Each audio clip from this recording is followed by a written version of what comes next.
여러분 안녕하세요. 발칙한 뉴스 정혜림 아나운서입니다. 조국 법무부 장관 후보자가 기자들을 상대로 무려 11시간 동안 무제한 기자간담회를 가지고 그간 쏟아졌던 수많은 의혹들에 대해서 직접 해명을 했습니다. 제대로 듣는 건 처음인 이 조국 후보자의 입장도 입장이지만 특히 질문을 하는 기자들에게 관심이 쏠리기도 했는데요. SNS에서는 한국 언론사 기자들의 수준이 드러났다, 이런 날선 비난이 쏟아지기도 했습니다. 오늘 발칙한 뉴스 이야기로 먼저 시작해봅니다.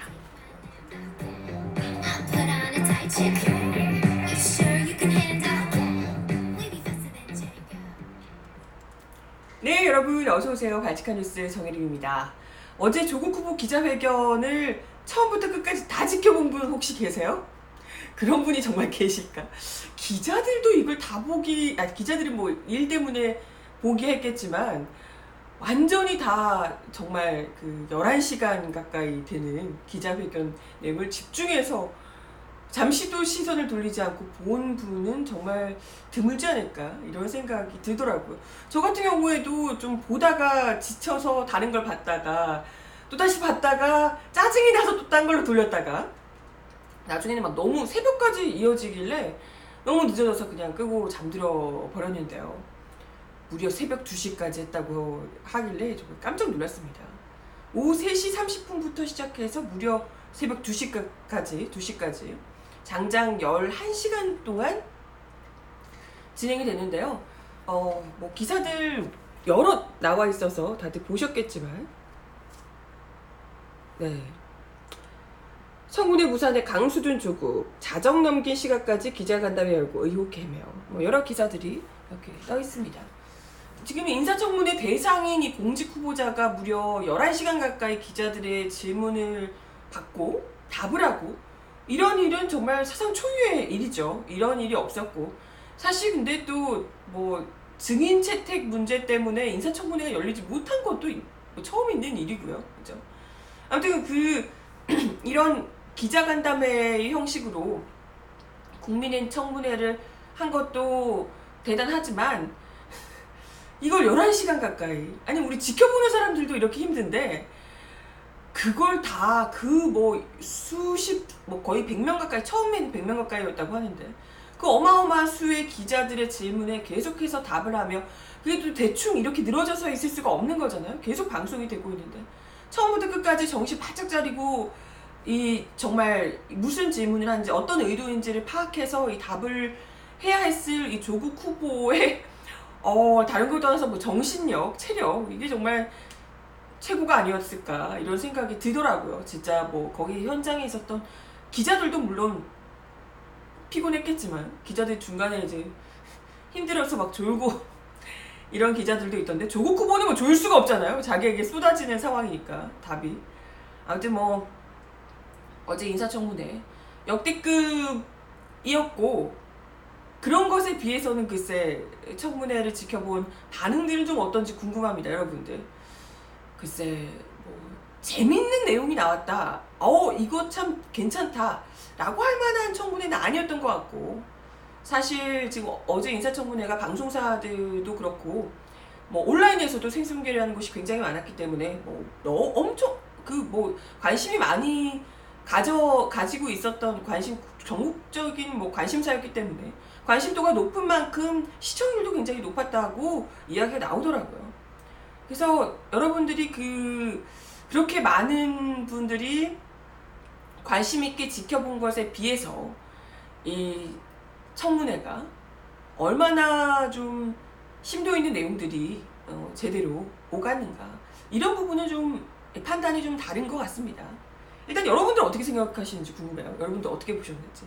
저만 해도 지켜보다가 너무 지겹고 뻔한 이 질문들, 뭐 했던 얘기 또 해 이러면서 돌리고 짜증나 이러면서 돌리고 몇 번이나 그랬던 상황이었는데, 저뿐만이 아니라 많은 분들이 아마 그러셨던 것 같아요. 특히나 SNS에서 기자간담회를 하는 내내 나왔던 이야기들이 갈수록 이 조국 후보의 답변보다도 질문을 하는 기자들에게 포커스가 많이 맞춰지더라고요.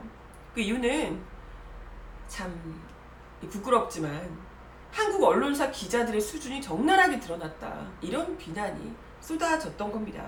일단은 뭐 조국 후보자가 공직 후보자에 대한 언론의 검증이 필요하긴 하지만 이번에 유난히 허위 보도가 많았다라고 이야기를 하면서 언론 보도를 비판하기도 했는데요. 대표적인 허위 사실로 뭐 여배우 스폰서, 딸이 포르쉐를 타고 다닌다 이런 보도, 사실관계조차 확인되지 않은 이런 대표적인 허위 보도였는데요. 부분적으로 허위가 있더라도 공직자, 공인에 대해서는 언론이 비판할 수 있고 검증해야 한다. 언론의 취재 과정에서 완벽한 자료를 취합할 수 없기 때문에 언론 기사 안에 부분적으로 허위가 포함될 수는 있다고 생각한다. 하지만 애초부터 명백한 허위 사실을 알면서도 고의로 그런 비판을 하고 공격을 하는 것은 정말 아니라는 생각이 든다. 도를 넘었다. 이렇게 이제 비판을 하기도 했습니다. 그게 말이에요. 이걸 좀 근데 사실 이런 얘기들은 뭐 여배우 스폰서 이런 거 딱 보자마자 뭐래 다들 뭐 또 가짜뉴스 날리구만 하는 걸 뭐 알았지만 이런 기사를 진짜 조금도 제대로 확인도 하지 않고 당사자에게 확인조차도 제대로 하지 않고서 이런 기사를 단독 기사를 쏟아낸 매체들은 참 뭔가 싶고요. 근데 한편으로는 이런 것 외에도 뭐 너무 많이 조금만 거치면 이 사실 확인이 관계가 드러나는 이 내용들을 정말 카더라식으로 쏟아냈던 기사들이 너무나도 많았기 때문에 참 어느 언론사나 할 것 없이 다들 비슷한 뭐 경중의 차이는 있겠지만 좀 비슷한 문제들을 저마다 이번 이 조국 후보의 국면에서 갖게 된 것이 아닌가 이런 생각을 하게 되더라고요. 특히나 이제 그 직전까지도 이 언론들의 그야말로 난타식의 이런 가짜뉴스 수준의 찌라시 수준의 기사들이 너무 많이 쏟아져 나온 것에 대해서 비난이 굉장히 거셌는데 특히나 이번 이 기자회견, 기자간담회를 통해서 다시금 이 언론사들의 수준 이런 것들에 더 이 국민들이 분노하게끔 만든 이유가 있었습니다. 여러분들 뭐 지켜보신 분들은 아시겠지만 특히 그 얘기를 조국 후보자가 하셨는데 딸과 관련된 언론의 취재와 보도 때문에 힘들다 이야기를 하면서 심지어 밤 10시에 심야에 혼자 사는 딸의 오피스텔 앞에 남성 기자 둘이 문을 두드리며 나오라고 한다. 이런 일들이 있었다는 거예요. 딸이 그래서 안에서 벌벌 떨고 있다. 언론인 여러분께 부탁드린다. 야밤에는 제발 딸의 집에 찾아가지 말아달라. 이렇게 이제 호소를 했다는 겁니다. 전 이거 보고 너무 놀랐어요. 아니 그게 아니라요. 야밤에 찾아가지 말아야 되는 건 당연한 거고요. 이건 뭐 예의도 아니잖아요 사실. 그걸 떠나서 낮에도 아니 조국 후보가 아니잖아요. 조국 후보 딸이잖아요. 조국 후보에게 충분히 물어도 되는 것을 조국 후보 딸에게 뭘 듣겠다고 공직자도 아닌 이 일반인 딸에게 혼자 사는 집에 대낮에 찾아가도 이건 무설판에 남자 기자 둘이 찾아가가지고 야밤에 문을 두드리면서 열어달라고 하면 어느 정신머리 없는 사람이 열어줍니까 그걸. 그렇지 않아요? 이거 진짜 너무 놀랐어요. 아니 생각해보세요. 요즘 혼자 사는 여성들 집에 얼마나 많은 범죄가 일어나는지. 같은 오피스텔에 있는 뭐 남자가 문을 닫으려고 하는 순간에 밀치고 들어와서 여성을 성폭행하거나 뭐 감금하거나 이런 범죄들이 숱하게 일어나고요. 뭐 밖에서 막 이런 전자도어락 있잖아요. 전자도어락을 계속해서 누르고 있는 이런 소리들이 들린다는 이 정말 두려움 섞인 사례들 이런 것들이 공공연하게 이야기가 나오고 있는데 이런 상황에서 아무리 조국 후보의 딸이 궁금하다 하더라도 그 후보의 딸이 혼자 사는 집에 오피스텔에 그것도 건장한 남자 기자 둘이 야밤에 그것도 왜 야밤에 찾아갔을까가 난 너무 이상해. 왜 야밤에 일부러 그건 정말 의도적으로 이 사람을 무섭게 하기 위해서가 아니면 남자 둘이 거기 여자 혼자 사는 집에 찾아간다는 건 상식 자체가 없는 거 아닌가요? 이거는 정말 아니 나올 거라고 생각해서 갔어요? 거기 정말 그 안에서 얼마나 두려움에 떨었을지도 정말 상상만 해도 끔찍하고요. 그 자체만으로도 정말 심각한 트라우마에 시달리게 되지 않을까 이런 생각이 들더라고요. 내가 정말 기본적인 취재윤리도 없는 사람이다 이런 생각이 들고, 당신 딸이라고 생각해보세요. 얼마나 무섭겠습니까 진짜. 이러니까 기레기 소리를 듣는 거다 이런 생각이 들었습니다. 아무튼 뭐 그 찾아갔다는 기자가 일요신문의 모 기자라고 하는데, 이분 때문에 어제 그 일요신문이 실시간 검색어에 오르기도 했더라고요. 처음에는 이 기자분이 뭐 자기가 밤에 조국 후보 딸을 찾아갔다고 뭐 고백을 웃으면서 이렇게 뭐 고백을 하기도 했다고 하는데, 아무튼 뭐 이후에는 질문하는 룰도 무시하고, 보통 이제 기자들이 여러 가지 질문을 한꺼번에 질문을 하고 그에 대해서 답변을 이제 후보가 한 번에 정리해서 답변을 쫙 하고 이런 식으로 이제 룰이었는데, 자기가 뭐 그냥 자기 일문일답하겠다 막 고집을 부리면서 자기 마음대로 그냥 묻고 답하고 이렇게 이제 하더라고요. 근데 뭐 그렇게 고집을 부리는 것부터 시작해서 뭐 거짓말한 게 밝혀지면 사퇴할 거냐 뭐 이렇게 이야기를 계속해서 물어보기도 하고, 심지어 이것도 너무 웃겼는데 오보를 낸 기자에게 정정 보도를 요청한 게 언론 탄압 아니냐고. 네, 이분인데요. 후보자에게 언론 탄압이 어떤 의미냐 물으면서 네, 오보를 낸 기자에게 뭐 정정보도 요청을 한 적이 있다라고, 오보였기 때문에 이와 관련해서 정정보도를 요청한 적이 있고, 그래서 실제로 정정보도가 됐다, 정정이 됐다, 이런 이제 답을 조국 후보가 하니까 언론 탄압 아니냐고. 왜 언론중재위를 안 거치고 기자에게 직접 전화를 하냐고 억지까지 부리더라고요. 난 이거 보고 너무 황당해가지고, 기자 맞아요 이분? 난 너무 황당해서, 아니 기자에게 그것도 오보와 관련해서 정정보도를 요청하는 것이 언론 탄압이면, 아니 제가 지금 민중의 소리에 10년 넘게 있었는데요. 저는 뭐 취재기자는 아니지만 어쨌건 여기 있으면 뭐 어디서 정정보도 요청이 들어왔다면 항의가 들어왔다든지 뭐 이런 이야기들 굉장히 많이 듣거든요. 언론사에 보통 정정보도 요청하는 전화들 굉장히 많이 옵니다.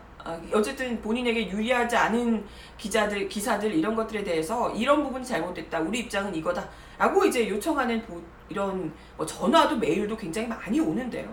그러면 그걸 보고 언론사가 무조건 바꾸는 게 아니라 이러한 상대 측의 주장이 합당하거나 이런 것이 좀 우리가 잘못 알았던 부분이 있구나, 오보구나 라는 것이 확실해지면 이에 대해서 정정 보도를 하기도 하고요. 그럼에도 불구하고 이 사람들의 입장을 들었는데도 이게 잘못된 게 아니다, 우리가 취재한 내용이 더 확실하다라고 생각하면 그걸 받아들일 수 없다라고 이제 이야기를 하고, 그렇게 되면 나중에 이제 뭐 정말 소송까지 가거나 중재위로 가거나 이렇게 되는 일이 생기기도 하죠. 근데 이제 중재위까지 가고 뭐 소송하고 이런 일이 그렇게 많지 않다는 거예요. 왜냐면 그 전에 그냥 기자하고 혹은 언론사하고 얘기를 해서 자신의 입장을 설명을 하고 정정 보도를 요청하고, 이게 보통의 일이니까요. 아니 중재위까지 가고 이렇게 되면 시간이 그만큼 흐르잖아요. 그러고 나면 사람들은 그 기사가 진짜든 아니든 간에 나중에는 관심이 없고 처음에 나왔던 그 오보만 기억하게 되거든요. 그렇기 때문에 최대한 물론 이제 가짜뉴스 오보 같은 게 안 나오는 게 중요하겠지만, 어찌됐건 오보가 나온 그 시점에 속히 이걸 정정보도를 요청을 하고 잘못됐다라고 입장을 밝히고, 그래서 이제 뭐 정정보도가 이루어지는 게 훨씬 더 상식적이고 당연한 방법인 거죠. 그게 일반적이죠. 그러고 보니까 생각이 나는데, 심지어 바로 어제요. 제가 어제 잠깐 발칙한 뉴스에서 그 이야기 드렸던 것 같은데, 나경원 원내대표가 우리 기자들한테 그 정정보도 요청하는 메일을 쫙 보내셨던데, 딸 입시 비리 의혹 다룬 그 기사를 관련해서 쓴 기자들에게, 저희 민중의 소리에서도 관련한 기사를 이렇게 작성한 기자가 있었는데, 그 기자의 메일로 일괄적으로 보낸 거예요. 관련한 내용을 다룬 기자들에게. 이러한 보도를 자기의 입장 이런 것을 정정해서 이 부분을 덧붙여 주지 않으면 뭐 명예훼손으로 할 수 있다, 이런 식으로 이제 정정 보도를 요청하는 아주 살짝 협박 같은 느낌이 드는 그런 이제 정정 보도 요청 메일을 보내기도 했더라고요. 바로 어제. 이게 심지어 아까 질문하신 기자분이 알려진 바에 따르면 나경원 원내대표의 굉장한 팬이라고 그러시던데, 근데 나경원 원내대표도 지금 바로 전날에 이렇게 그 많은 기자들을 상대로 정정보도 요청을 하셨는데 그것도 언론 탄압인가? 언론 탄압을 하셨나봐요. 아예 이분이 지금 언론 탄압이 무슨 말인지조차 모르시는 것 아닌가 이런 생각이 들 정도더라고요. 아무튼 이런 질문을 계속해서 던지고 이런 말도 안 되는 질문을 던지고 그리고 모아서 질문을 해달라고 하는데 일문일답으로 내가 하고 싶으니까 일문일답을 하겠다 하면서 자기 마음대로 해버리고 거기다가 그 후보의 딸 집에 취재하겠다고 야밤에 찾아가서 문을 두드리고 그러고 있다는 것 자체가 지금 일요신문의 모 기자님께서 언론의 자유를 매우 너그럽게 광범위하게 누리고 계신 거 아닌가 이런 좀 자각을 하셨으면 좋겠어요. 아니 그 박근혜 정부 때 왜 기자들 순서까지 다 정해주고 그 질의응답 다 맞춰서 어떤 질의하고 어떤 응답하고를 다 짜맞추고 거의 대사 읽듯이 했던 그런 거. 그 전에는 아예 기자들 질문도 받지 않았죠. 대본 읽게 하고 막 그러던가 아니면 아예 기자들 질문이 없던가. 그때가 좋았나 봐. 그죠? 그때가 좋아서 그때야말로 진정한 언론들이 이렇게 자유로웠던 시기다. 이렇게 생각을 하시는 건지 모르겠는데. 근데 뭐 사실 이 일요신문뿐만이 아니라 어제 사실 이 기자회견장에 몰려들었던 기자들이 좀 일단 지켜보는 입장에서 굉장히 좀 답답한 이야기들이 굉장히 많았습니다. 그러니까 질문들의 수준이 너무 떨어진다. 했던 얘기를 또 하고 조 후보자가 이 기자들이 그 딸의 논문 일저자 선정 과정, 뭐 인턴, 장학금 뭐 이런 이야기에 대해서 여러 차례 질문을 했는데 조 후보자가 직접 10번 이상 같은 대답을 했다라고 같은 질문을 하고 있다는 걸 강조했는데도 불구하고 기자들이 여전히 계속해서 똑같은 질문을 다시 또 던지기도 했습니다. 뭐 물론 조 후보자가 기자들이 원하는 답변을 하지 않았기 때문에 재차 물어본 것일 수도 있겠지만 그것보다 기자들이 그만큼 핵심을 찌르는 질문을 못한 것 아니냐 이런 좀 생각이 들었다는 거죠.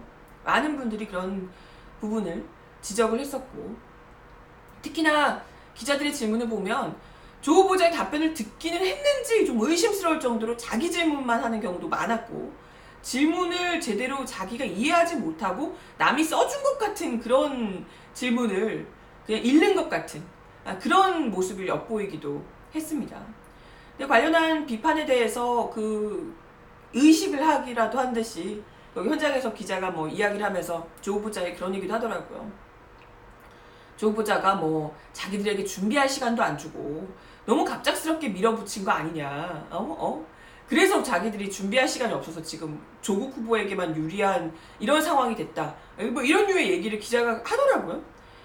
물론 이제 그죠. 뭐 인사청문회에 비해서 이게 뭐 국민청문회라고 하는데 뭐 한계가 있죠, 당연히. 일단은 뭐 증인도 못 부르고 자기들 말대로 자료 제출도 못 받고 이런 상황에서 이제 기자들이 일방적으로 질문을 해야 되는 상황이니까요. 근데 설령 그렇다 하더라도 그렇잖아요. 지금 조국 후보가 법무부 장관 내정자로 지목이 된 이후에 약 3주가량 무려 70만 건의 기사가 쏟아졌습니다. 여러분들 아시겠지만 그 기사 다 누가 썼는데요? 누가 쓰셨어요? 어디 자한당에서 보도자료 내줘서 베껴쓰기 했나요? 그런 거 아니잖아요. 아니 물론 거기 현장에 있던 기자가 기자 간담회에 있던 기자가 직접 쓴 기사가 설령 아니라 하더라도 3주 내내 이 이슈만 가지고 모든 언론사들이 다 물고 뜯고 집중을 했는데 일반인도 아니고 기자가 그것도 국회 출입 기자 정도면 그래도 물어야 할 제대로 좀 된 질문거리가 한두 개 정도는 있어야 정상 아닌가. 그리고 자사 언론사의 단독 기사 정도는 내가 직접 안 썼다 하더라도 좀 제대로 알아야 정상 아닙니까? 그것도 지금 5분 후에 기자회견 하겠습니다도 아니고 몇 시간의 텀은 있었잖아요. 기존에 계속해서 이러한 이슈에 대해서 따라오고만 있었더라도 이것에 대해서 어떤 질문을 좀 던질지에 대해서 제대로 좀 파악할 수 있는 시간 정도는 충분하지 않았을까. 글쎄 제가 그 현장에 있었지 않기 때문에 저도 뭐 제가 갔어도 똑같은 이상한 얘기만 했을런지 모르겠지만 아무튼 그래도 기자들인데 엘리트라고 하는 기자들인데 그것도 그 많은 카더라식의 의혹들 쏟아냈는데 자기들이 쓴 그 기사에 대한 질문만큼은. 아니 자료 제출 안 해준다가 아니라 자기들은 그럼 증거 같은 게 있어서 기사를 썼을 거 아니에요. 어느 정도로 그런 의혹이 든다. 왜 그런 의혹이 들었는지 정도는 준비가 됐어야 그런 기사를 썼을 거 아닙니까? 그런데도 불구하고 시간이 없었네, 뭐 물어볼 게 없다라고 이제 하는 것 자체가 스스로 얼마나 글쎄 제대로 된 검증 없이 이러한 그 기사들을 써 제꼈는가, 이런 것을 스스로 자인한 것 아닌가, 이런 생각이 들어서 참 안타까웠고요. 이러니 기자회견을 지켜본 시민들의 반응이 이렇게 실시간 검색어로 보이시나요? 근조 한국 언론, 한국 기자 질문 수준, 뭐 이런 이제 검색어들이 올라갔을 정도로 네, 국민들에게 오히려 기자들의 이런 질문들이 보다 더 큰 실망을 안겼다, 이런 생각이 들었습니다.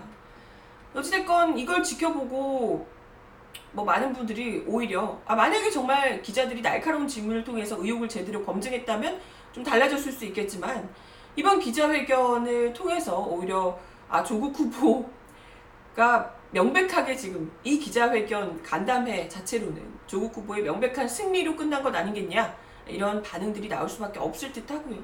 사실 그렇잖아요. 인사청문회를 하지 않은 이유가 국회였고, 또 의혹을 제대로 파헤치지 못한 것도 기자들의 능력 부족이었기 때문에 이게 이제 명백하게 드러난 이 기자 간담회에 국민들이 그런 결론을 내릴 수밖에 없을 듯 합니다. 뭐 많은 분들이 공감하실 텐데, 기자 간담회를 지켜보는 내내 지금 개혁이 필요한 건 검찰이 아니라 언론개혁 아니야? 이런 이야기들이 왕왕 나오게 됐습니다. 이렇게 될 수밖에 없었던 이유에 대해서 언론들이 좀 자성을 하는 것이 필요하지 않을까. 이제 물론 언론계에 있는 사람이지만 그런 생각이 들었습니다. 아무튼 뭐 관련해서 기자들의 헛발질 와중에도 조국 후보는 여러 의혹들에 대해서 조목조목 해명을 하고 또 사과를 하기도 했습니다. 그래서 뭐 거센 비난을 받은 논문 문제, 딸 논문 문제, 장학금 문제, 뭐 이런 거에 대해서는 불법은 없었지만 특혜를 누린 건 맞다며 사과를 했고요. 또 개혁과 진보를 주창했지만 많이 불철저 했고 젊은 세대에게 실망과 상처를 줬다. 법적 논란과는 별개로 학생들에게 또 국민에게 사과한다, 죄송하다라고 고개를 숙이기도 했습니다. 어찌됐건 지금 조 후보자가 이러한 내용들, 뭐 여타의 다른 뭐 검찰의 수사가 진행 중인 부분, 이런 것에 대해서는 일단은 검찰 수사를 통해서 밝혀질 내용이기도 하니까요. 네.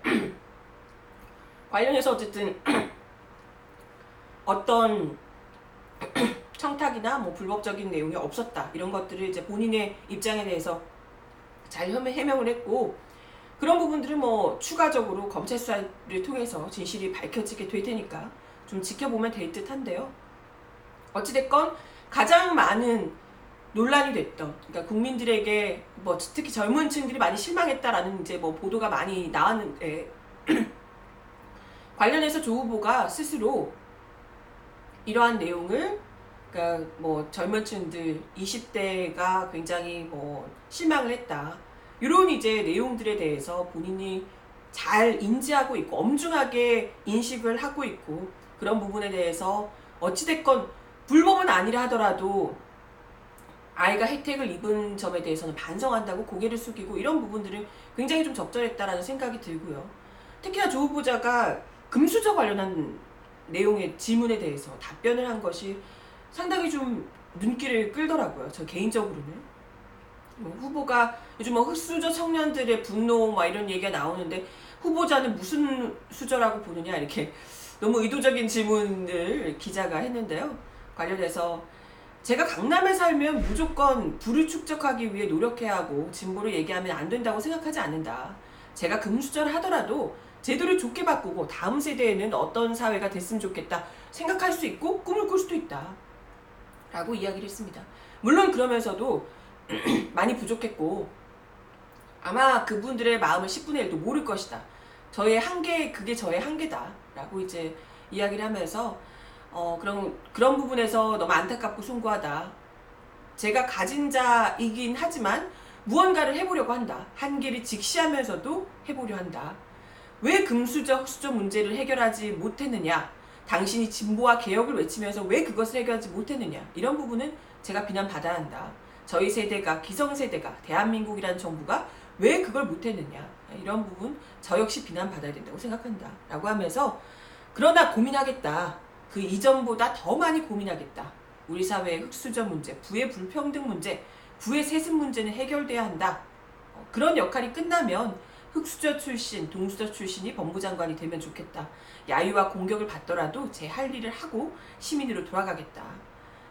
이런 이야기를 하면서 왜 금수저면서 진보인 척하냐 이렇게 이제 조롱하던 이들에게 그럼에도 불구하고 더 많이 고민해서 우리 사회를 공평하게 만들겠다 이렇게 이제 솔직하게 이야기를 하는 후보기 때문에 더 어쩌면 검찰 개혁이든 뭐든 기대를 걸어도 되겠다 이런 생각을 하게 되지 않을까 이런 생각이 좀 들었습니다.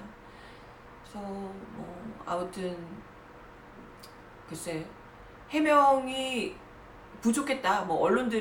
일부 언론들은 오늘 아침에 또 했던 얘기만 했다. 잘 다 모른다고만 했다. 이런 이야기를 했지만 실제로 기자회견을 지켜본 이 시민들이 보기에는 훨씬 더 조 후보자의 좀 진정성 측면에서 훨씬 더 납득이 갈 만한 답변들을 많이 들을 수 있었지 않았을까 이런 생각이 좀 들었고요. 기자들의 질문과는 좀 별개로 어쨌든 그런 생각이 좀 들었고요. 네, 그런 상황이 어찌됐건 누구보다도 어쩌면 기자들보다도 더 지금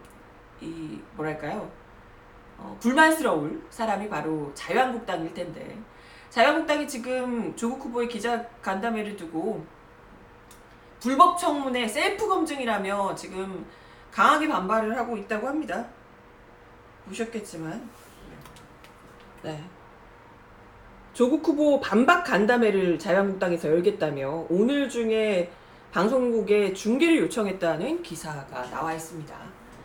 참 온갖 당리당략 내세워서 원래 2, 3일에 걸쳐서 인사청문회 하도록 합의까지 다 해놓고 그걸 못하게 만든 게 되게 대체 누군지 머리가 있다면 좀 생각을 하셨으면 좋겠는데 너무 유치하잖아요. 이제 조국 후보가 이제 기자간담회를 이제 하니까 이걸로 굉장히 당황한 거예요. 이렇게 될 줄 몰랐는데 그것도 기자들이 완전 막 관심 쏟아지고 국민들의 이제 관심도 쏟아지고 이러다 보니까 이게 이제 불만스러워서 똑같이 조국 후보자와 동일한 수준으로 해달라고 방송국에 요청을 했다고 합니다. 아니 근데 이것도 너무 웃기잖아요. 조국 후보가 왜 이걸 했는데요? 아니 인사청문회를 안 해주니까 해명을 할 기회조차 주지 않고 막 온갖 기사들 찌라시들만 쏟아지니까 이에 대해서 본인 입장을 내기 위한 기회를 어떻게든지 갖기 위해서 미루다가 지금 기자회견을 하게 된 거잖아요. 자유한국당이 왜요? 그동안 자유한국당 계속해서 마음대로 떠들어왔잖아요. 본인 입장들. 아니 그리고 그렇게 자기들이 지금 반박 간담회까지 열 그게 있으면 애초에 그냥 청문회를 하셨으면 되잖아요. 지금 이게 대체 여러 사람 피곤하게 뭐 하는 짓인지 진짜 참 갑갑할 따름이고요. 누가 봐도 이건 조국 후보 간담회에 크게 한 방 먹고 그냥 따라해보겠다고 부랴부랴 나선 걸로밖에 보이지 않는 느낌이랄까? 그죠?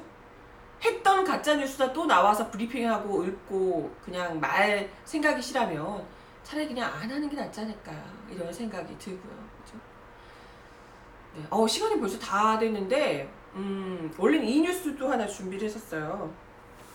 어제 조국 후보 때문에 묻히긴 했지만 정가윤 자유한국당 의원이 여성공정위원장 후보에게 출산했으면 100점이다 뭐 이런 류.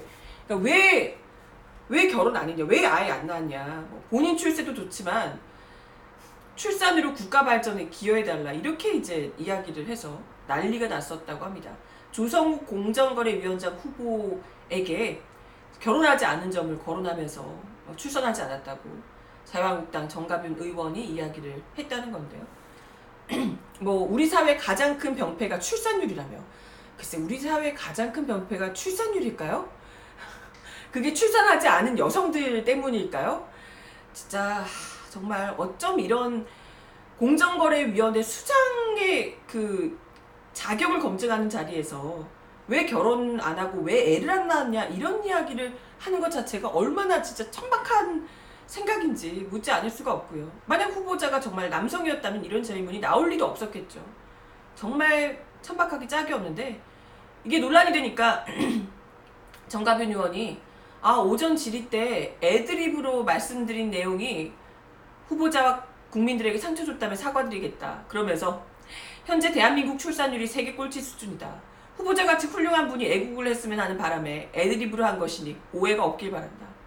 이게 오해가 안 생길까요? 완전 이건 오해가 아니라 오해가 없죠. 정말 오해가 아니라 이 사람은 이렇게 생각을 하는 거다. 아니 그러니까 아주 여자 주제 집에서 결혼하고 애 낳고 뭐하러 나란히 한다고 나서 이런 얘기를 돌려서 이야기를 하신 거구나. 아주 오해 없이 그냥 생각을 하게 되더라고요. 네. 아니 후보자가 비혼이든 말든 자녀가 있든 말든 그걸 이분이 왈부하실 일이 아닌 것 같은데 정말 여자를 애 낳는 기계쯤으로 생각을 하고 있는 것 아닌가 싶고 자유한국당의 이러한 반여성적인 관점 구시대적 감수성에서 이 비롯된 발언들이 뭐 한두 번이 아닙니다. 그죠? 네. 그러니까 자유한국당이 성나라당, 뭐 생누리당 뭐 이렇게 불리고 반여성 정당이라는 비판을 피하지 못하는 게 아닐까 이런 생각이 들고요. 또 뭐 최기영 과학기술정보통신부 장관 후보자에게는 박성중 자유한국당 의원이 아내 관리 잘하라고 뭐 이런 이야기까지 했다더라고요. 아내가 관리해야 될 대상이다. 네. 이런 게 자유한국당의 여성관이라는 거 우리 국민들이 똑똑히 다시 한 번 더 기억하는 계기가 되지 않았을까 이런 생각이 듭니다. 아무튼 참, 이걸 전혀 문제로 의식하지 못한다는 게 더 큰 문제 아닐까요? 네, 오늘도 바치칸 뉴스 함께 해주셔서 감사드리고요. 하나 공지 말씀을 드리자면 제가 그 여름 휴가를 아직까지 못 갔었는데 이제야 휴가를 가게 됐어요. 네, 그래서 수요일, 목요일, 금요일 이렇게 3일 동안 여름 휴가를 가게 돼서 다음 발칙한 뉴스는 다음 주 월요일 날 방송이 될 예정입니다. 아무튼 이틀 일하고 또 휴가를 갖게 돼서 발칙한 뉴스 애청자분들께 너무 죄송하고 잘 쉬고 와서 월요일 날 건강하게 다시 돌아오도록 하겠습니다. 중요한 일들이 한껏 지금 일정들이 많은데 월요일 날 어떤 이야기를 하게 될지 기대가 되네요. 아무튼 수목금토일 이렇게 주말까지 잘들 보내시고 발칙한 뉴스는 다음 주 월요일 날 다시 뵐게요. 그럼 월요일 날 만나요. 안녕.